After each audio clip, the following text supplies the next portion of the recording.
Sì. Sabati fai tu, perché non si può mai sapere.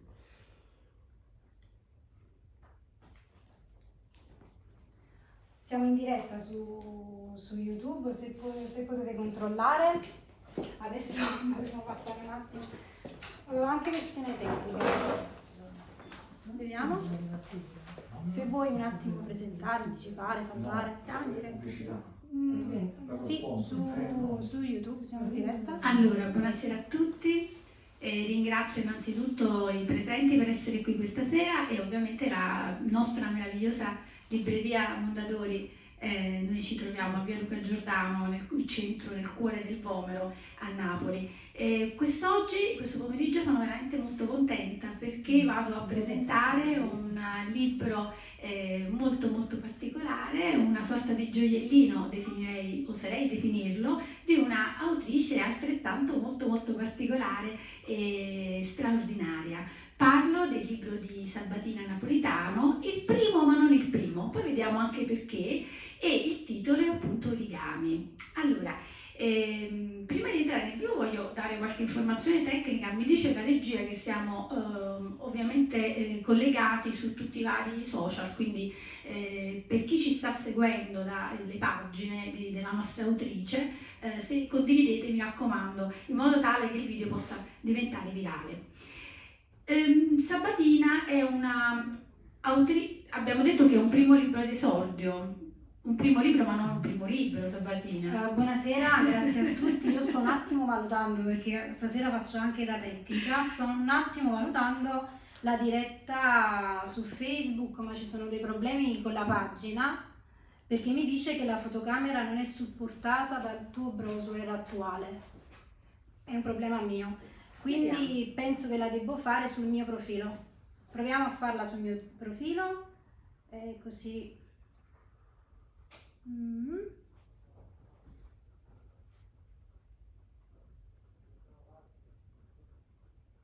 Perdonatemi questa interruzione, però è il bello della diretta, quindi sempre, vediamo anche l'autore in una fase più organizzativa. Tra l'altro oggi viviamo una realtà sia reale, insomma materica, che una realtà virtuale, quindi sono ovviamente inconvenienti normali nella vita di tutti i giorni, figuriamoci nelle presentazioni dei libri. Io sto provando a vedere sulla pagina tua, Sabatina, se sei online.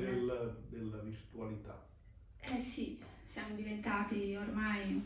Comunque, mentre la nostra Sabatina che si è improvvisata, diciamo, come tecnico, perché è vero che non stai so facendo la regia. Perché mi faccia una cosa del genere, dice crea un evento in diretta, di solito io di mettere Facebook, li faccio in modo... Io non ho proprio idea.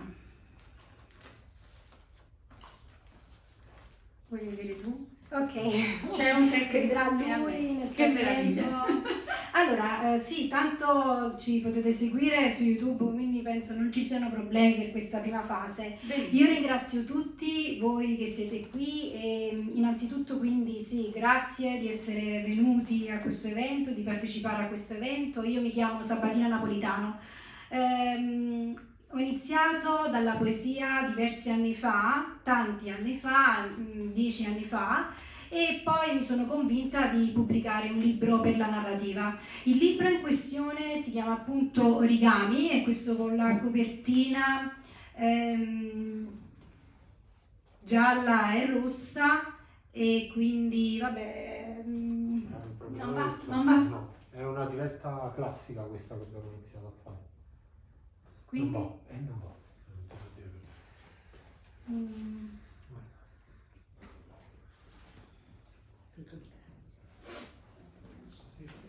Faremo un video in diretta. Non va. Eppure io da casa lo faccio. Questo è perché dovremmo parlare con chi ha creato il metaverso. Infatti. Ok, quando arrivi qua dove vai?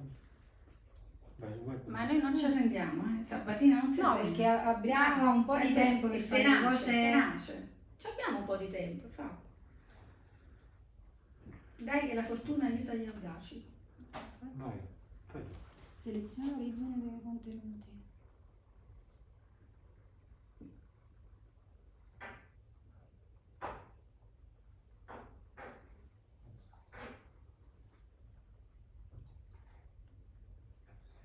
la fotocamera che non è supportata. Ma è strano, molto strano, ho sempre fatto vedere in diretta. Che browser state utilizzando? Altrimenti devo utilizzare StreamYard e StreamYard su Facebook. Perché non apri con... Che browser è? Safari? Allora, se per voi non è un problema non ci arrendiamo, la trasmettiamo anche su Sabatina Napolitana. Allora, nel frattempo un'autrice potremmo- tenace, ma questi potremmo anche- studi Ah, non così. mi manca la tenacia. È come lei. La tenacia non mi manca. Se provi a utilizzare un altro browser, non so se su questo computer c'è. Però non so se StreamYard mi fa fare 2 dirette. Siamo, Credo come proprio di vedete, no, non lo vivamente fa. di no. No, non lo so. E io per il giornale che dirigo me lo fa il Io sono tecnico, pure veramente servizio non... militare. No, io Sono abbastanza spedita, però le dirette le facevo col cellulare in verità, perché dal computer è più complicato. Guarda, le dirette, a me infatti no. le dirette con Streamyard. Ah, Ho fatto dei saluti anch'io, ufficiali. Però- guarda, provo l'ultima cosa, poi ci concentriamo sulla tentiamo, tanto presentazione. abbiamo un po' di tempo.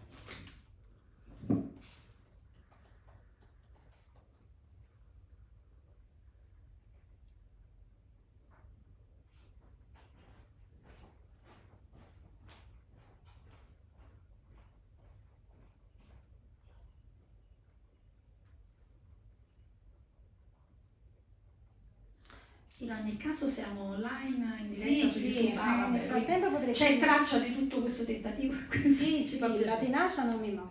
È un aspetto importante, caratteristica fondamentale soprattutto per un autore, perché scrivere un libro non è una cosa semplice.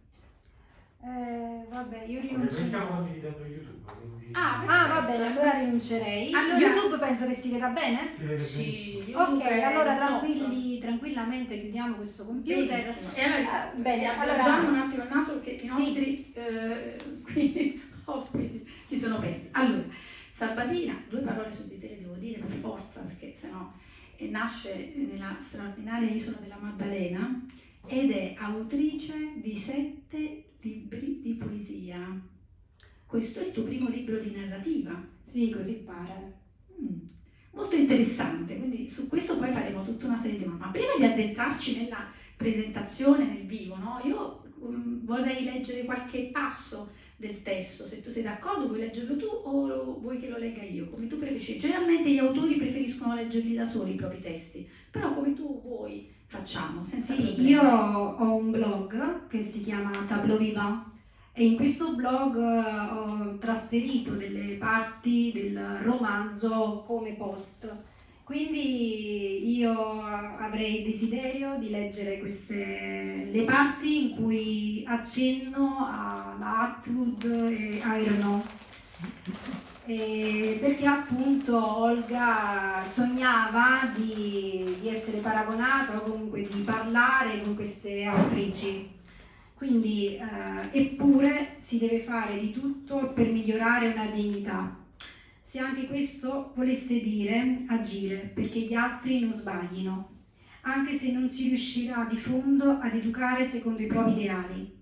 Un'educazione segue realizzazioni di mondi diversi. Se anche qualcuno riusciva a separare il mondo scritto da quello non scritto, lei non amava per niente il suo lavoro, che nei primi anni le dava grosse soddisfazioni, ma che ora era diventato abbastanza abitudinario. Lei sognava di scrivere, magari, ed essere accostata a nomi di autori come Atwood e Renaud. È risaputo che dura collimare utopia e ordinario, prestigio e potere, ma la signorina Olga non ci dava nessuna certezza, perché lei non sapeva darsi certezze. Al terzo piano della biblioteca si potevano trovare libri di narrativa del Novecento, alcune edizioni tradotte di Calvino, alcuni carteggi, storie, poesia, scienza, architettura. Erano argomenti che si potevano trovare ovunque sui 3 piani. Anche le enciclopedie e la saggistica era sparsa su 3 livelli ed era necessario consultare gli indici della catalogazione. In origami più volte aveva definito il genere di romanzo che le piaceva, scartando Dostoevskij e Tolstoi, preferiva Austen e le contemporanee come Renaud e Atwood. Grazie, molto bello. Allora, entriamo nel vivo della nostra presentazione di quest'oggi. La prima cosa che colpisce, no? Quando si parte, che vedete quanto è bello questo libro, mi piace moltissimo questo contrasto tra questi due colori, giallo e rosso, colpisce come un bel pugno nell'occhio, no? E quindi non sarà una scelta casuale sicuramente, ma il titolo, Origami. Perché questo titolo? E magari si può spiegare, non so se tutti sapete che cosa sono gli origami, puoi spiegare anche cosa sì. sono e perché hai scelto questo titolo per il libro? Sono quelli Allora sì, Origami perché? Origami è un titolo che mi è stato suggerito da un libro che ho letto che si intitola, appunto, ne ho riportato il titolo, Il cigno nero di quest'autore Nassim Nicholas Taleb, che dimentico sempre il nome. Era un libro di economia, perché nel 2013 mi trovai a scrivere un libro di poesia dal titolo Tango per cigni neri. Quindi comprai tutti questi libri che avevano a che fare con il rapporto della società con l'economia, anche con l'editoria, e questo libro portava appunto il disegno di questo origami sulla copertina. Da quel momento, dal 2013, io mi ero prefigurata che il tema dell'origami era abbastanza affascinante per me, era coinvolgente, quindi in effetti poi dopo la formulazione di questa ipotesi ho trovato diverse persone che mi dicevano che effettivamente lavorare con gli origami è un'arte bella, che coinvolge, che tende all'immaginazione ma anche alla fantasia, quindi il tema dell'origami era una possibilità di poter attraversare questo tema negli anni per creare un ponte verso quello di cui mi occupo, perché io mi occupo di poesia, di critica, di narrativa, quindi, e mi occupo soprattutto dei poeti del Novecento, quindi mi serviva questo ponte verso la critica dominante, che è fatta da critici che negli anni ho studiato e ho letto.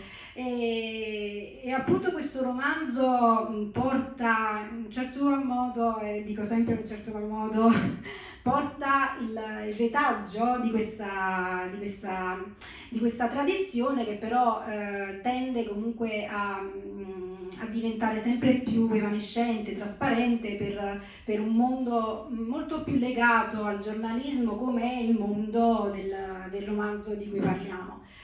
Io non mi occupo di italianistica, di germanistica, non mi occupo di Dante. Quello che io faccio è scrivere poesie, sto scrivendo dei saggi e faccio delle critiche, delle recensioni, quindi questo è quello di cui mi occupo. Generalmente non parlo del mio romanzo, però ne parlo tramite internet. Adesso sto prendendo un po' la mano nel cominciare a parlare pubblicamente del romanzo, quindi questo romanzo è un romanzo dai temi abbastanza impegnati. Mi dicono sempre che parlo molto del romanzo e che alle presentazioni non si parla dei romanzi, però io credo che è necessario comunque dire qualcosa su un romanzo che sembra già provocatorio dalla copertina, perché è una farfalla rossa.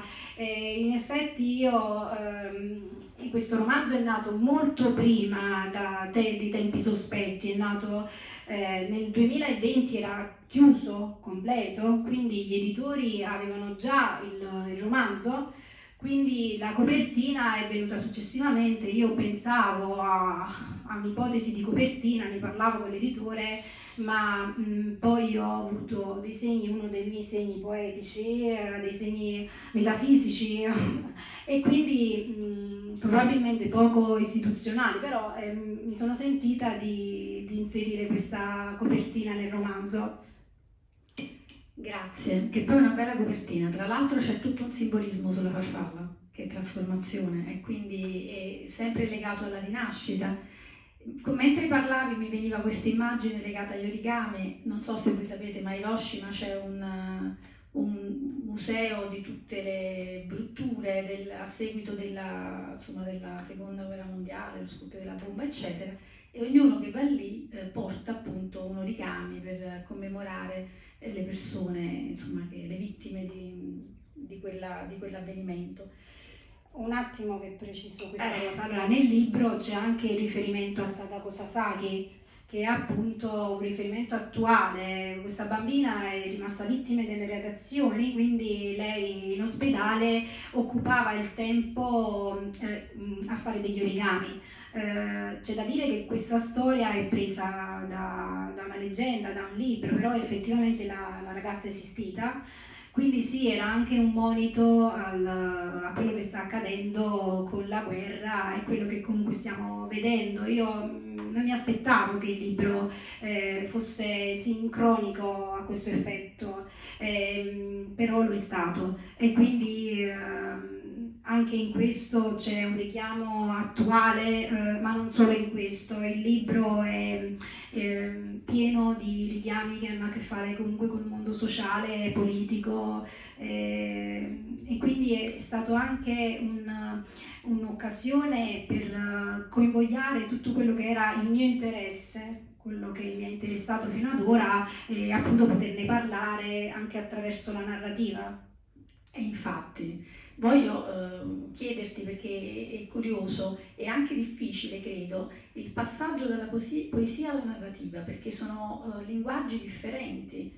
Come hai affrontato questo passaggio? Per te è stato difficile? Se hai avuto delle difficoltà, se ce le puoi raccontare? Perché è interessante questa cosa dopo 7 libri di poesia, libri di narrativa, quindi rimane un po'. Allora, io vengo dalla poesia. Questo che cosa vuol dire? Che prima di approcciare al romanzo io ho scritto dei libri di poesia.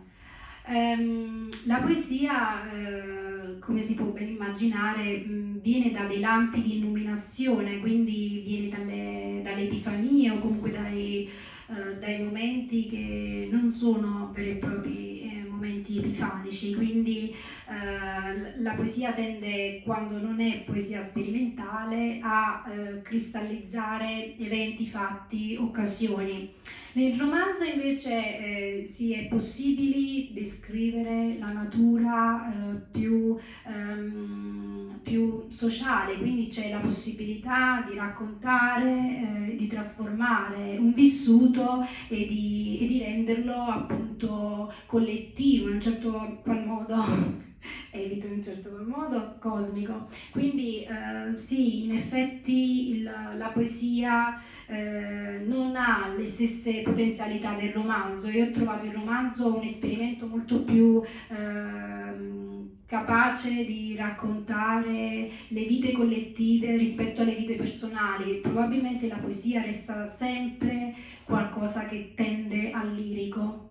E anche nelle fasi sperimentali la poesia è sempre l'occhio dell'osservatore, diversamente da quello che può fare il romanzo, perché il romanzo è più un'operazione collettiva, quello che riesce a provare più di una persona insieme. Quindi il romanzo secondo me ha delle aspettative maggiori rispetto alla poesia, anche se la poesia chiede uno stato di grazia, di sensibilità particolare, anche di studio della tradizione, perché non tutti possono capire la poesia. Chiaramente se parliamo di Montale, di Saba, di Sereni, di Caproni, a una persona che non ne ha mai sentito parlare, è molto difficile che quella persona possa capire un enjambment, una litterazione, un'anafora. Quindi è un linguaggio tecnico, mentre la narrativa è molto più vicina al popolare, al popolo, quindi diversi scrittori riescono a fare un tipo di poesia con la narrativa, quindi ad avvicinarsi molto più ai cuori delle persone, della gente. Questo romanzo non presuppone di essere un romanzo tra virgolette popolare, però è un romanzo che è vicino a molti, perché non ho utilizzato uno stile complesso, non in dei punti. Sì, può essere considerato un romanzo con dei nodi da sviscerare, un romanzo che chiede un pubblico colto, però resta comunque una lettura piacevole. Le parti, le sfrondate, le parti complesse che... Ci sono delle parti, diciamo, abbastanza anche impegnative, perché si vede che l'autrice è sicuramente colta, fortunatamente, siamo contenti di questo, è un'autrice che legge, perché non tutti gli autori leggono, in questo chi è in sala, che pratica e nel mondo appunto della scrittura lo sa da tempo.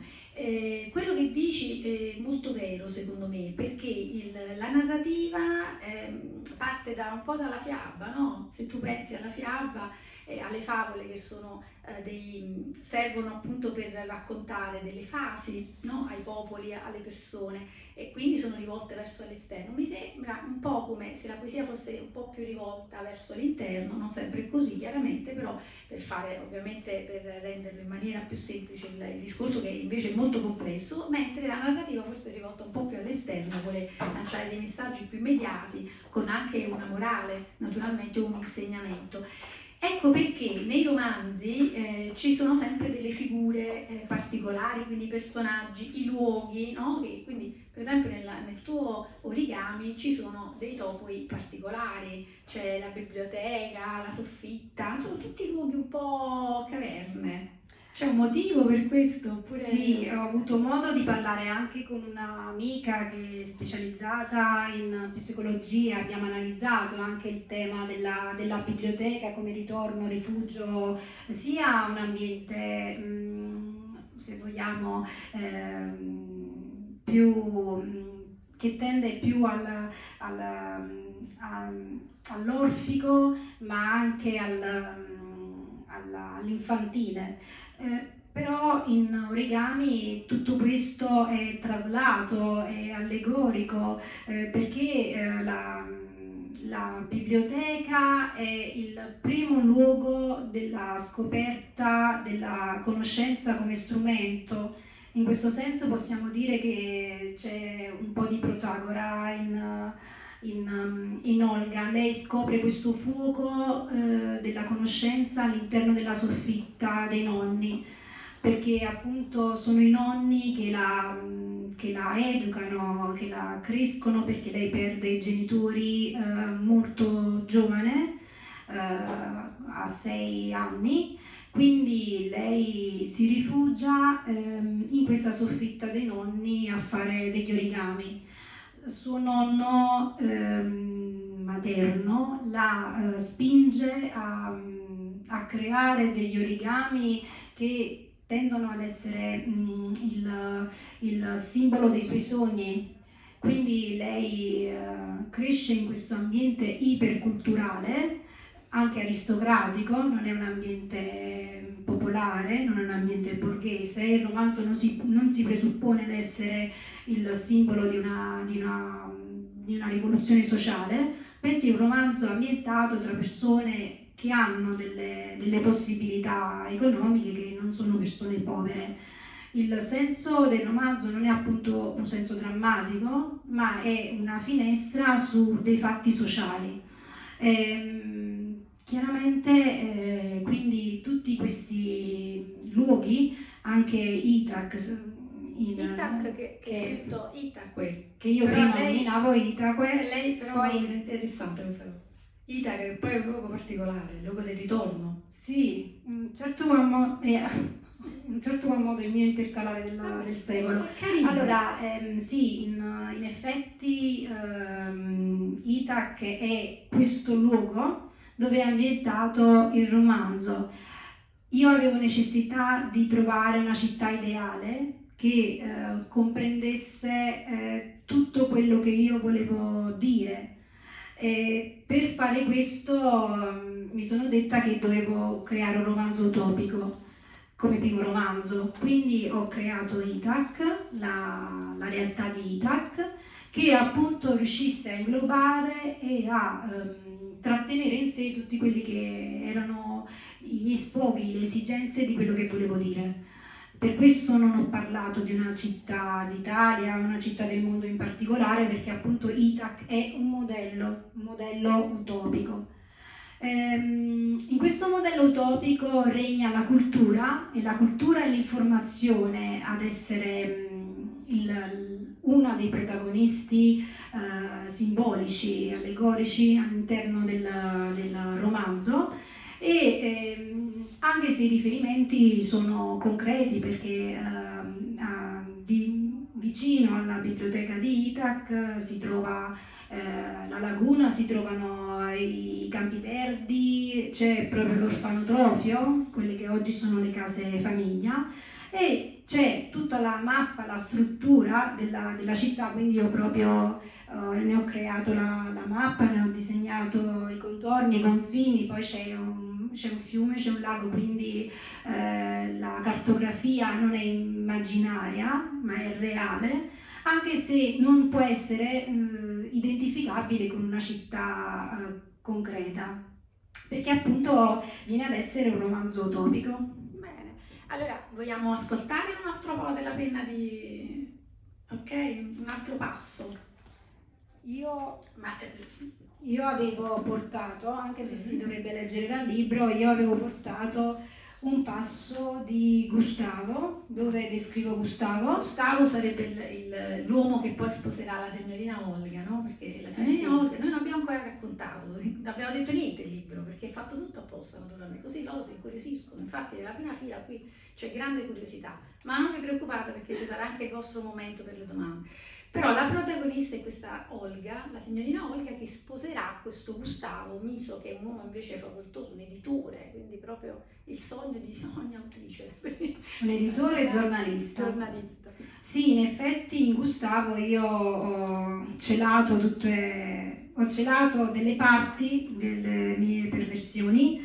E sì, Gustavo quindi viene ad essere, Olga non ama solo Gustavo all'interno del romanzo, lei ama nel corso della sua vita diversi uomini, come un filosofo, Jeremy, come un amante immaginario che lei ha, che si chiama Emilio, e poi sposa Gustavo.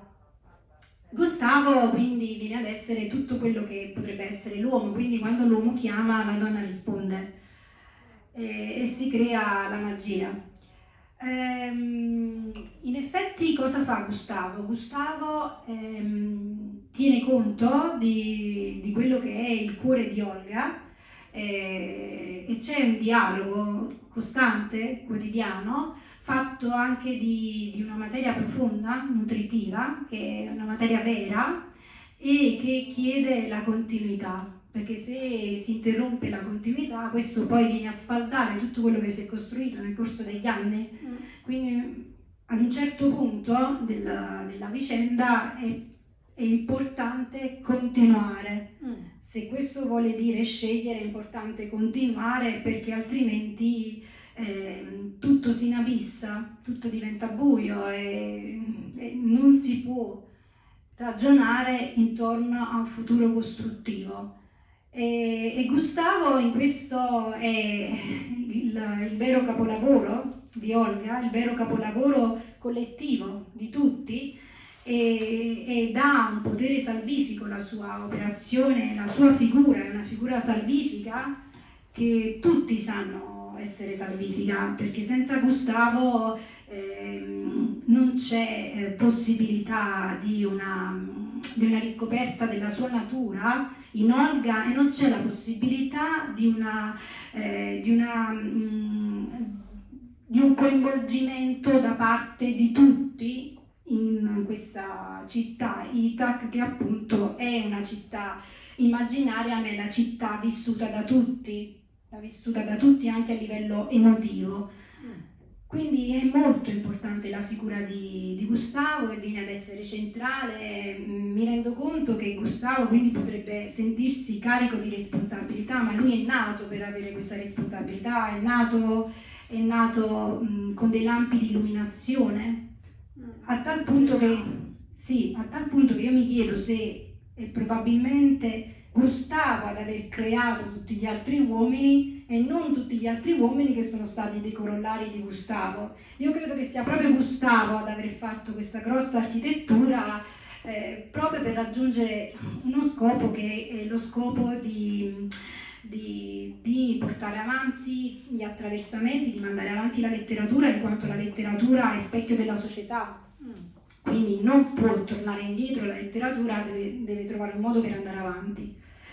Allora, la signora Miso usciva da... La signora Miso perché si sono sposate intanto? Sì, Speriamo, si sono sì. sposati, poi il romanzo ha dei riferimenti erotici, quindi non è un romanzo, è un romanzo che ha questi riferimenti come esistono nella vita, quindi la signora Miso usciva dalle camere della notte nella sua solita vestaglia di raso, scendendo gli scalini con grazia e si inebriava dell'odore dei cornetti appena sfornati. Così il marito, prima di apparecchiare, la sdraiava piano sul tavolo, toccandola con le dita delicatamente la bocca della vagina. Quando si rendeva conto che la moglie era vicina ad un orgasmo, le passava le mani spingendole sul corpo minuto, fino a togliere la biancheria intima. La penetrava così sul tavolo, baciandole i seni, in modo irrequieto. Lei a volte era silenziosa, altre non riusciva a trattenere i gemiti. Si stringeva nelle labbra in un orgasmo contorto, che se ne seguiva un altro, mentre lui la abbracciava e veniva fiero e disinvolto, avvolto da una grazia sinuosa, ardente e divina. I due danzavano, non avevano difficoltà di coordinamento. Era abituata ad abbandonare col marito ogni tipo di inibizione, perché l'editore era un uomo goloso, ma riversava sulla moglie tutte le sue voglie. Il sesso a quei livelli li rendeva migliori, anche quando negli anni subentrava una certa monotonia. Era lei che lo seduceva tornando da lavoro, si faceva trovare quasi nuda vicino alla lampada verde.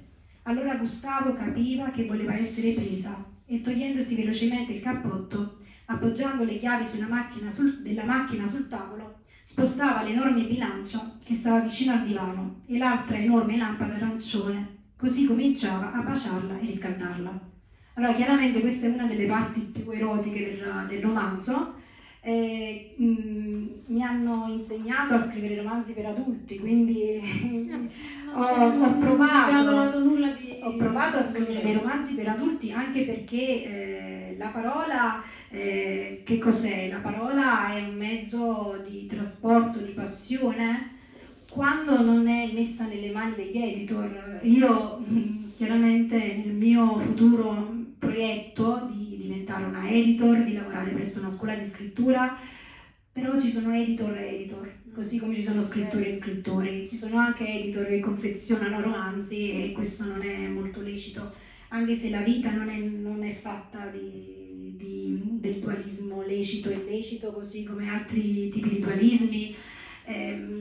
Chiaramente ci troviamo di fronte alla molteplicità, alla vastità delle personalità, quindi non tutti la pensano come noi.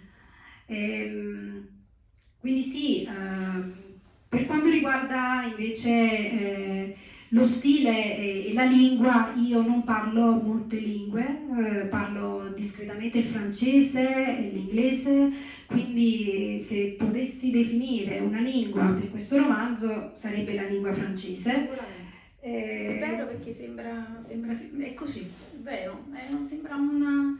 Mentre lo leggevo immaginavo anche le scene di un ipotetico, non so, anche un cortometraggio, non so, un film, non vedevo. Adesso devo farti la domanda piccante, perché cioè, è una domanda che si fa sempre, purtroppo gli autori sul personaggio principale bisogna... Però Olga, che è la protagonista, quanto c'è di Olga in Sabatina e quanto c'è di Sabatina in Olga? Perché come nasce? E poi voglio anche farti una cosa che mi interessa. Come nasce un personaggio? Cioè tu lo vedi, si materializza davanti a te? Perché per esempio io nel mio caso specifico, quando ho scritto, i miei personaggi si sono materializzati, cioè acquisiscono poi una vita propria. Tu cominci, gli dai un input, poi il personaggio cambia, diventa autonomo. Volevo sapere se anche per te era così. E poi, altra domanda, mi sono 3 domande in una: quanto c'è di Gustavo in Sabatina e quanto c'è di Sabatina in Gustavo? Allora sì, sono domande un po' complesse, cerco di rispondere quanto meglio. La ricerca dei personaggi è una vera e propria ricerca, quindi sì, al di là dell'aspetto puramente dell'ispirazione che non deve assolutamente mancare nello scrittore, io credo che ci siano diversi tipi di ricerca. C'è un primo tipo di ricerca che viene attraverso la parola, quindi nel caso anche della critica attraverso la tradizione, e un secondo caso di ricerca che viene attraverso le immagini. Quindi oggi si fa un gran parlare delle immagini su Instagram, su Facebook, nascono addirittura dei libri. Io per esempio non sopporto e non mi piacciono i libri, amando la carta non mi piacciono i libri intonsi, mi trovo veramente assurdi perché io mi taglio anche con la penna, quindi hanno creato questi libri intonsi che io non comprerei, non ho mai comprato. Mi hanno mandato, un'editrice mi ha mandato 2 libri tanti anni fa, in tempi non sospetti. Io ho buttato quei libri, li tenevo sulla libreria per pochi anni, li ho tenuti per qualche anno, poi li ho buttati. Allora, questo per dire che cosa? Che nel mio gusto io non apprezzo l'uso delle immagini che debba diventare letteratura, perché la letteratura è fatta della tradizione degli archivi, quindi è la tradizione della parola, questa è letteratura. Se noi trasformiamo ogni fotografia in un tentativo di letteratura, il divario, penso che poi si debba parlare, ecco, dei temi delle digital humanities e quant'altro. Allora, quindi partendo quindi dalla prima fase della ricerca, che è quella che avviene per tradizione e per critica, quella che ha a che fare proprio con gli archivi, io non ho visitato delle biblioteche per scrivere questo romanzo, ma ho visitato delle biblioteche virtuali. Quindi questo romanzo nasce da una ricerca, se vogliamo, fatta in degli archivi che sono archivi virtuali, perché io prima di scrivere il romanzo mi sono ampiamente documentata su tutta la letteratura che aveva delle biblioteche o delle scrittrici che abbiano fatto riferimento alle biblioteche. Quindi già in questo vediamo che la mia ispirazione era mossa da uno sguardo critico, dall'occhio della critica. Però non è un romanzo scritto puramente di critica. Cosa sta accadendo? Non è attaccata alla corrente. Quindi si è spento? No, però bisogna...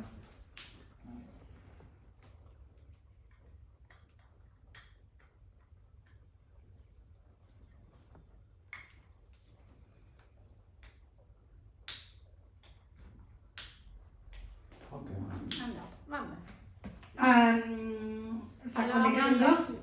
Allora, sì, quindi la prima ricerca è quella della critica, anche se ripeto non è un libro organizzato. Controlla un attimo se sta girando su YouTube, perché non ho fatto venire il dubbio, perché poi mi dicono che non avevano un documento della diretta della registrazione, perché io mi devo occupare anche della tecnica. Sogno il giorno in cui tutto verrà da sé e qualcun altro penserà a questo per me. No, arriverà. Arriverà questo giorno? No, devi guardare qua. Ah, questo? Sì, ok, chiudiamo. Ecco. Io sogno il giorno, io ho degli aspetti di Olga, ma non solo di Olga. C'è anche Ada, che è anche il personaggio che mi sta molto a cuore. Quando penso ad Ada, penso sempre a Mozart. Devi dire Ada. Penso sempre a Mozart. Adesso sto entrando in questo sistema di coinvolgimento delle mie sinestesie, delle mie sensazioni nuovo, dove ecco anche tutte quelle fotografie che sono più urbane, tutte quelle fotografie che prima avevano un sistema di immaginazioni complesse da cui derivavano varie ekphrasis, quindi le ekphrasis non sono solamente quelle che riportano nei racconti, le ekphrasis è anche quelle che venivano nelle percezioni. Ecco, tutto quel sistema di riferimento non ha più senso. Adesso sono ritornata piacevolmente a tutto quello che è la vibrazione, la passione,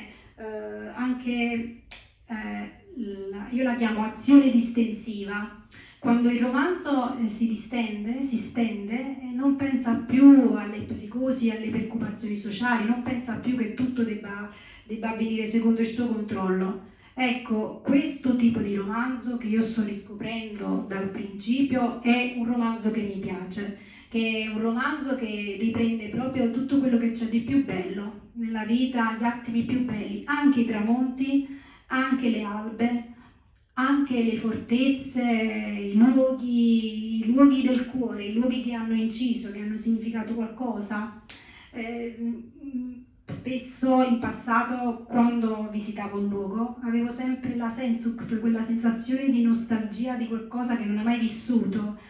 È una sensazione romantica, però è una sensazione anche vibrante che ti fa vibrare. Io l'avevo persa. Poeta, perché sei poeta.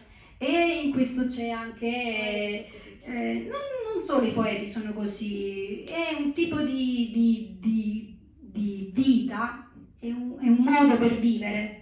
È un modo per vivere, secondo me, migliore a livello vibrazionale, ma anche a livello proprio di pensiero. La vera poesia è un'attitudine dell'anima. Non a caso poieo viene da creare, quindi tu crei ex novo.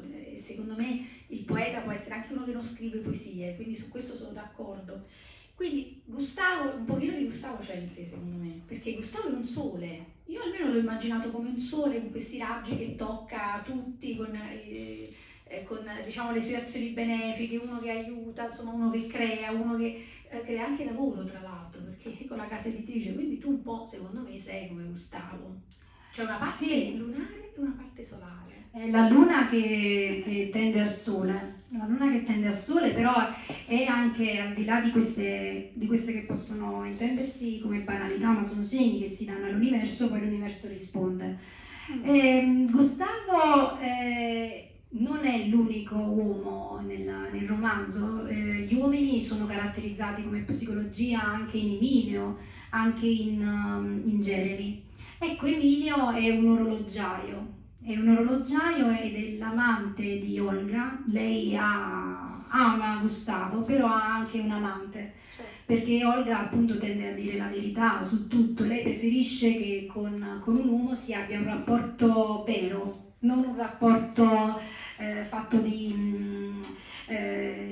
fascinazioni finte, ma un rapporto concreto, reale, giorno dopo giorno, che va costruendosi, anche perché da questo rapporto poi la collettività assorbe, si fa spugna, quindi diventano un modo per ispirare gli altri, per ispirare un gioco di anime, di colori. Ecco, c'era Goethe, che lui scrive La teoria dei colori, un libro molto bello, però si fa risalire al periodo romantico, al romanticismo. Però ecco, anche i colori, così come le emozioni, hanno una filosofia, come anche le note musicali. C'era Kandinsky, che era un sinesteta, e lui riusciva a concepire la musica, il colore, la pittura e la poesia stessa, un tutt'uno. Infatti in questo meraviglioso suo libro, Punto, linea e superficie, lui indaga la linea proprio come un modo non solo per trovare un orizzonte filosofico di pensiero e anche di coordinamento delle strutture mentali, ma la linea viene a diventare il limite, il contorno di tutto. Quindi lui, che era appunto era un musicista, lui vedeva anche le opere musicali dei grandi musicisti, li leggeva come se fosse pittura, come se fossero segni. Quindi è possibile, secondo me, tra le arti umanistiche trovare un'identità che tende non a sommare delle parti in modo caotico e confusionario, per cui non si fa ordine in un pensiero mentale, ma un'identità che ha a che fare, che tende sempre più alla fantasia. Ecco, io perché non apprezzo molto Orlando, io ho parlato male di Orlando perché Orlando, un po' come Freud, tendono a vedere tutto col freudismo, tendono a vedere tutto così unito, nel senso che niente è effettivamente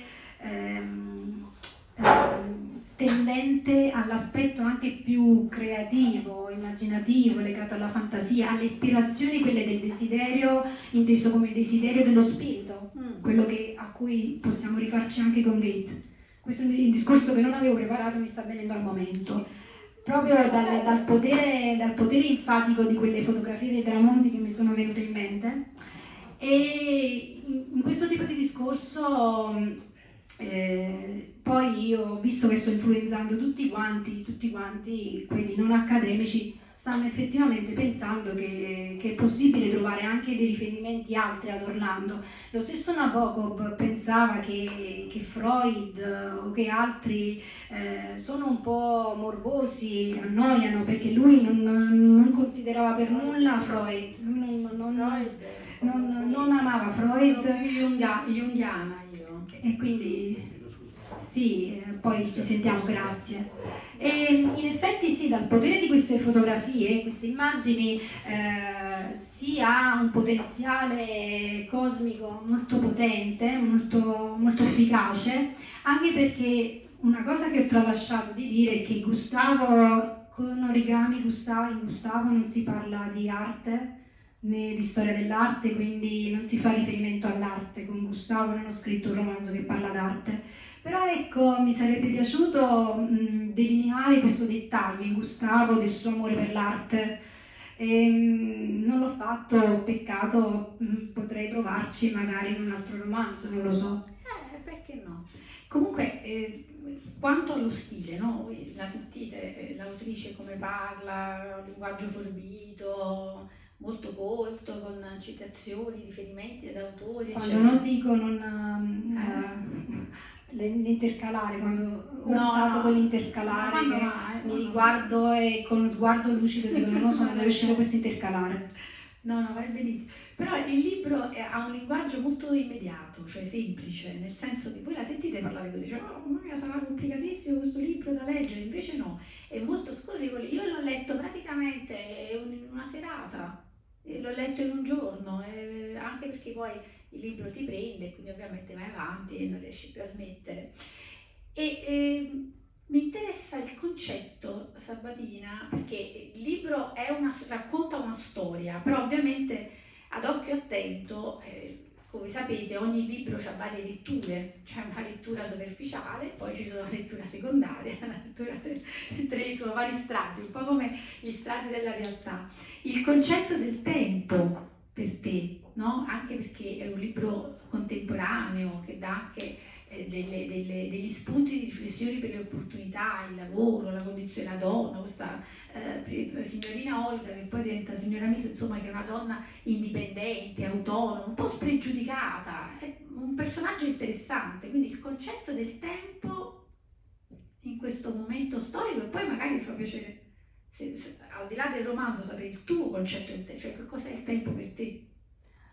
Allora sì, il concetto del tempo muove tanta filosofia, muove tanta storia della letteratura e tanta poesia.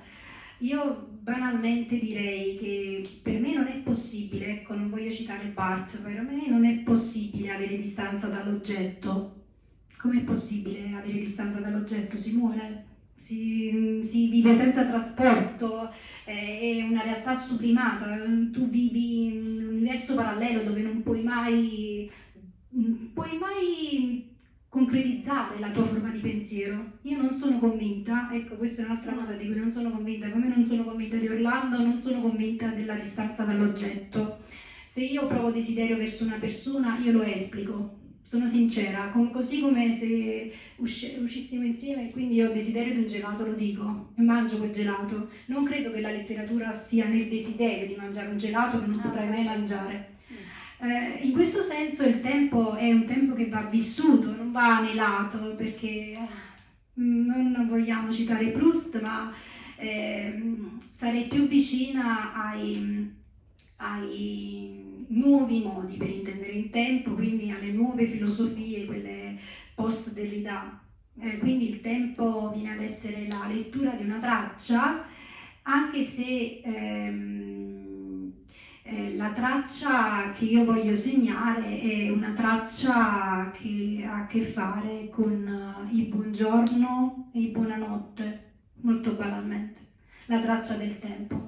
Non credo ci sia la possibilità di avere distanza verso l'oggetto, non credo nella possibilità delle distanze, non credo che la distanza dall'oggetto generi forze cosmiche che cambiano le vite.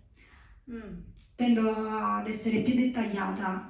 Si è convinti che le autrici, le giovani autrici, quanto più restano distanti e sublimano verso un oggetto di desiderio, tanto più riescono a ricevere. da quest'onda di riflazione.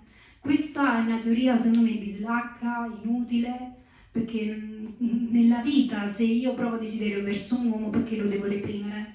Quando ero ragazza io ho passato gli anni del liceo a reprimere i miei desideri, e questo è stato un grosso errore, grosso errore, perché i desideri bisogna che siano desideri maturi, che si trasformino, perché i desideri possono essere qualcosa di estremamente positivo, un motore sociale, un motore della fantasia, quindi io non sono convinta della distanza dall'oggetto. Poi per quanto riguarda il fatto se la scrittura è passione o logica, banalmente se la scrittura la si vive come una passione, quindi la passione proprio nel vocabolo, no? Passione è proprio il trascinamento, si prova passione quando si è trascinati verso qualcosa, quindi io sono appassionata di quella persona perché quella persona tende a trascinarmi. Però posso essere anche attiva nella passione perché quella passione sì, mi trascina, mi coinvolge, anche mi umilia in certi punti, sembra che mi danneggi, mi scava dentro, però posso essere anche attiva perché io vado incontro a quella sorgente, vado incontro all'oggetto del desiderio e quindi tendo a crescere.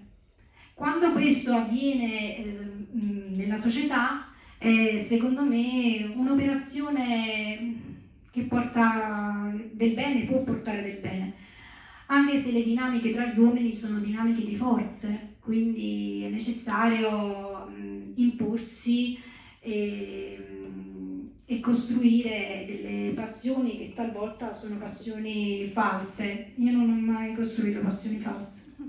Non mi piacciono le passioni false. Sei appassionata, ma non abbiamo detto che questo libro è stato selezionato a 2 premi, premio Strega e premio Campiello, o sbaglio? No, il premio Campiello non è stato selezionato, lo si sa domani. Domani. Ma Io non lo so, io ho partecipato al premio Campiello, non so se hai partecipato? Ok. Allora hai partecipato, è una notizia, ho sbagliato il premio? No, Strega, sì. No, io ho sempre detto alle mie amiche così. Io nella vita ho sempre desiderato partecipare a 2 premi. Bello, sì. Quindi al premio Strega e al premio Campiello. Non ho mai pensato ad altri premi. Chiaramente nella dinamica delle scrittrici o della scrittrice i premi ne sono tanti. Tanti, ci sono addirittura persone che fanno i record per i premi. Cioè 7-8 premi che vincono, cioè la stessa persona vince tutti questi premi. Io la credo un'assurdità. Sì. Io ho sempre detto sia agli editori a cui avevo mandato già il libro nel 2020 che avrei voluto partecipare a questi 2 premi, al premio Strega e al premio Campiello. Tant'è vero che io mandai il mio libro ad Adelphi perché nel 2020 io ho cominciato con la lettura di questo libro di Calasso, Come ordinare una biblioteca, e da lì si è consolidata l'immagine della biblioteca. Io avevo mandato questo libro anche ad Adelphi, però avevo detto, ma perdonatemi, io vorrei partecipare al premio Strega. Vorrei, però questo è un aspetto no, perché all'epoca bello. non si poteva partecipare. Però è un aspetto bello perché vuol dire che credi nei tuoi sogni. No, io avevo solo questi 2 sogni. E speriamo che vengano realizzati. Avevo solo questi 2 sogni. È bella perché questa comunque cosa, no? no, gli altri premi, credimi, io ho visto che poi esistevano questi altri premi. Però non è che mi sono tirata i capelli, mi sono impegnata, mi sono... no, non provo attaccamenti. Poi chiaramente di ogni premio, ma ce ne sono veramente 8, premi che nascono dal nulla, vabbè. Però dei premi quelli là soliti io non avevo studiato le giurie, non avevo studiato nulla, ma anche del premio Strega non sapevo nulla. Io ho letto La polveriera di Petrocchi. Ma è così dovrebbero fare tutti. Io ho letto La polveriera di Petrocchi e mi sono interessata, non sapevo nulla. A differenza di quando si pensa, io non ho nessuno, anche se io ho frequentato queste persone, non è che loro sono amiche, in tal senso, i rapporti là sono falsati. non si dice tutto per arrivare a uno scopo. Quindi non è che qualcuno mi abbia detto guarda funziona così, così, così. No, ho fatto tutto da sola. No, però poiché sei determinata, Sì, sono determinata. sono certa, speriamo bene, sono Sì, contenta. perché magari. anche perché Stefano Petrocchi mi disse guarda, mi spiegò come funzionava perché io non avevo capito. E funziona che gli amici della domenica ti selezionano, un amico della domenica ti seleziona in base anche ai suoi gusti. Ah, ok. Quindi si parla molto da prima, se una persona magari conosce che è uscito un libro e che è appassionante ed ha un legame affettivo con quella persona, ti presenta. Io sono stata presentata da una persona a cui poi devo tanto, Renato Besana, che mi ha molto emozionato, ne ho parlato anche nell'altra diretta, perché senza di lui io non avrei avuto molle, non avrei avuto modo proprio di respirare. Lui ha creduto in me, veramente ha fatto tanto per me e lo ringrazierò sempre. Bene, e allora, grazie, un bel applauso per la nostra autrice che è coraggiosa, è importante. Allora, noi ci avviamo verso la conclusione perché Sì. insomma abbiamo un po' scandagliato, speriamo di avervi dato un po' di curiosità, di sollecitazioni.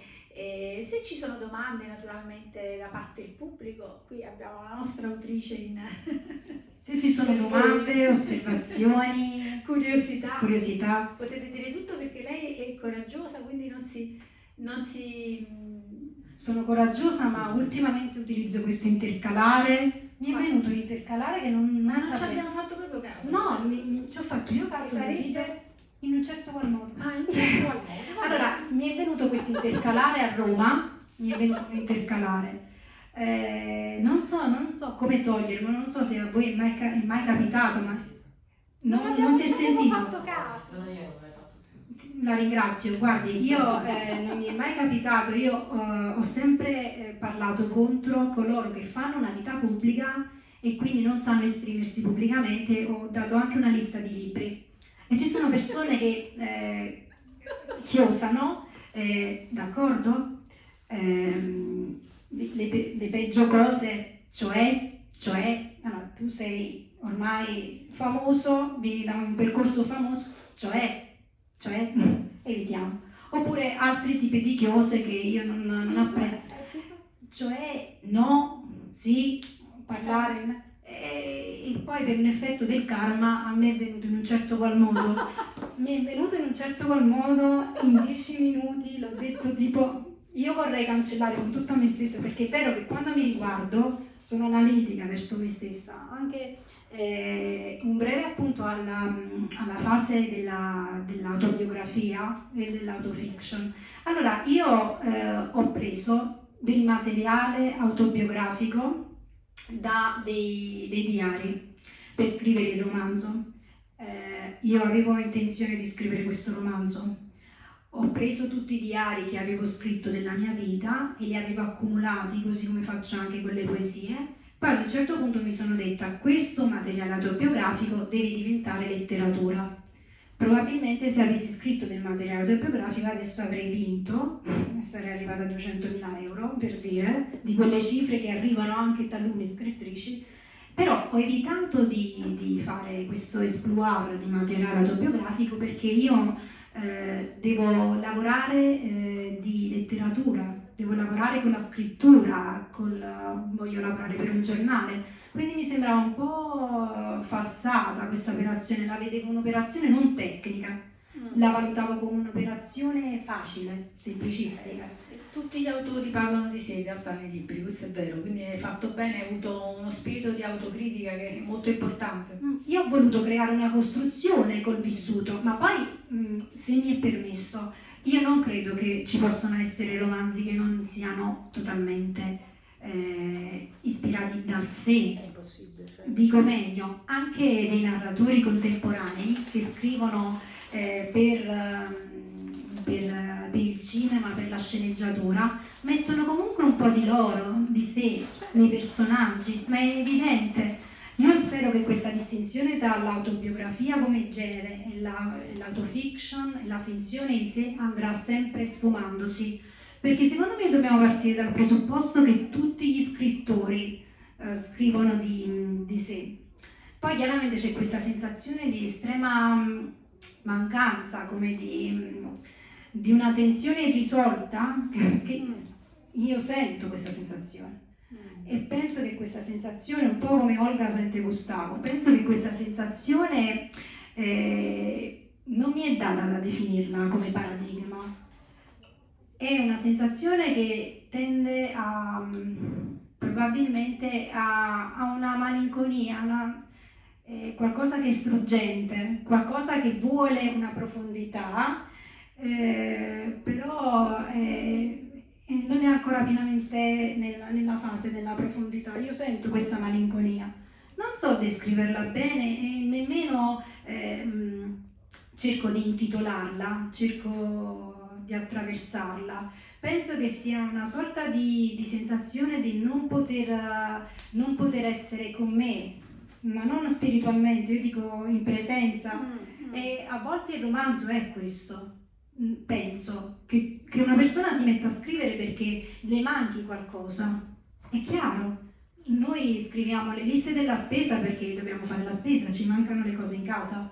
È un atto concreto. Quando mi manca qualcosa è un po' come Platone, ci manca sempre qualcosa, l'amore è mancanza. Quindi nel momento in cui mi metto a scrivere io sento questa mancanza. Chiaramente però al di là della mancanza come teoria, come relazione, è possibile creare delle relazioni in cui questa mancanza possa essere colmata, quindi delle relazioni reali, vere e proprie. Quindi possiamo dire che la scrittura salva. Sì, la scrittura salva, la scrittura, ma anche l'amore salva. L'amore per me è il motore che muove tutte le cose, quindi è la forza più potente al mondo. Sì, in effetti se la vita la paragonassimo a un'opera musicale, visto che ultimamente mi sto avvicinando di nuovo alla musica classica perché prima lo facevo più spesso, è quel preludio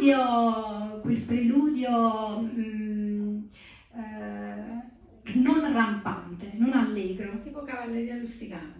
No, secondo me proprio quel tipo di preludio non è. Come Frank Sinatra. la sonata? La sonata? No, direi. No, vabbè, lei ha colto quello che io. Io avevo inteso che Non lo so, adesso ci ho pensato. dal pubblico ci sono delle riflessioni e delle Ma a osservazioni. parte della cavalleria rusticana, ultimamente sono stata. Su questo tema Sabatino si è creato. Dei cavalli mi è venuta un'immagine. Allora, col tema dei cavalli, a parte che vi posso raccontare 2 episodi carini, proprio perché siamo così a Napoli, giochiamo in casa. Allora, la prima cosa è che esiste una poeta che si chiama Patrizia Cavalli e sì, io l'ho studiata, però non so come, non credo che questo riguardi lei. Ho fatto una foto in treno dove leggevo uno dei suoi libri, però non credo ci siano dei veri e propri sincronismi con lei perché non l'ho mai incontrata. Però mi è capitato di andare a Chiusi, io non trovavo una casa, non riuscivo a trovare una casa e nella casa in cui stavo mi erano venute delle bolle sul corpo, ho dovuto prendere per tanti giorni il cortisone e sono dovuta stare in tutta Chiusi, non c'era una casa per me e sono dovuta stare in un albergo. Entro nell'albergo, io odio i cavalli, io ho una paura importante dei cavalli, non ci andrei, io li vedo da lontano, già ho paura dei cavalli. E in questa stanza c'erano dei quadri con 4 cavalli fanti, perché ovviamente a Siena, in provincia, col Palio, c'è una vera e propria, sì, c'è un culto del cavallo in sé. E ultimamente, per quanto riguarda questi cavalli, sono stata alla mostra, quindi voi che siete napolitani ci potete andare, come ci sono andata io, la mostra alle Gallerie d'Italia a Via Toledo, molto bella. Allestita male nel primo piano perché le persone giravano con le torce, anche per leggere le didascalie dei quadri, l'ho fatto presente, anche i pannelli penso che l'abbiano modificati, quindi hanno apportato delle modifiche. E c'è un quadro di Manet col cavallo, con un uomo a cavallo, Manet, estremamente affascinante, un quadro importante. Penso che era un 3 metri per 2. La persecuzione del cavallo. Ma- Questo è un altro titolo di un libro. No, vabbè, io i quadri, poi quando vado alle mostre, i quadri dentro di me hanno più effetto delle fotografie. I quadri hanno più effetto delle fotografie. È un quadro meraviglioso quello. Poi Manet, la pennellata di Manet è un qualcosa di straordinario. Ecco, se avessi un capolavoro, penso che sarebbe giusto ispirare tutti questi aspetti più penetranti della personalità, quindi è calzante il riferimento che hai fatto alla cavalleria rusticana, forse freudiano, però è giusto fare anche di questi riferimenti, perché è chiaro, qua si parla anche del fatto di essere attivi o passivi. Penso che essere attivi è più tendente al vero. Sì, è più tendente alla risposta reale che quella che si potrebbe invece pensare. C'è un vulcano, c'è un vulcano di passione dietro tutta questa costruzione. Bene, va bene. Allora, io direi che abbiamo un po' sviscerato, non del tutto, perché Sì. Sabatina è un'autrice molto particolare. 4 passi per chiudere, no? Non lo so, Penso che non lo dite so, voi? quanto siamo arrivati? Di tempo? Un'ora e Sì. mezza? Allora siamo, Quindi sì, abbiamo un po' sforato con i tempi, però abbiamo i libri, quindi possono essere acquistati e magari potrete eventualmente parlare direttamente con Sabatina di impressioni e osservazioni in merito a questo testo. Io ringrazio voi che ci avete ascoltato, ringrazio chi ci ha seguito dal web. Grazie, perdonate che non sono riuscita a fare la diretta su Facebook, spero che si sia vista, no? Sta registrando? Sì. Va bene, non lo so, Ringraziamo la libreria anche che ci ha ospitato. l'editore che ha mandato i libri, la libreria. Spero che faremo presto delle altre presentazioni e spero che questa discussione sul romanzo ci abbia distesi per una sera più serena, più ispirata, più alla cavalleria rusticana, se vogliamo. La cultura, questo questo serve per rendere tutto un po' più bello. Grazie a te Sabatina per le emozioni che ti hai trasmesso e buonasera a tutti. Grazie. Alla prossima. Alla prossima. Grazie.